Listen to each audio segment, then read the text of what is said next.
duke luftuar me një kollë të vazhdueshme që nuk pushon. Kur çdo frymëmarrje ndihet më e rëndë dhe dhimbja në gjoks fillon të shfaqet, gjetja e një lehtësimi të shpejtë është thelbësore.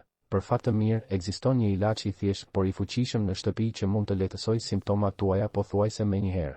Limoni, i njohur për vetitë antioksiduese dhe përmbajtjen e shumë lartë të vitaminës C, tradicionalisht është përdorur për lehtësimin e problemeve të frymëmarrjes. Kripa, nga ana tjetër, mund të ndihmojë në zbutjen e irritimit të fytit dhe zvogëlimin e mukusit. Lemoni dhe kripa së bashku krijojnë ilaç natyral për lehtësim të shpejtë. Përgatitni këtë ilaç, prisni një limon dhe shtoni një lugë krip. Thithni limonin dhe lëreni lëngun dhe kripën të veprojnë në fy. Do të vini re se si zvogëlohet kolla dhe do të ndjeni një lehtësim. Limoni është një ilaç natyral që ndihmon në qetësimin e irritimit të gjoksit, një mënyrë e thjeshtë dhe e shpejtë për të lehtësuar simptomat tuaja. Vlerësoni 0-10 pas provës së përzierjes së fuqishme. Bëni follow. Mos haro.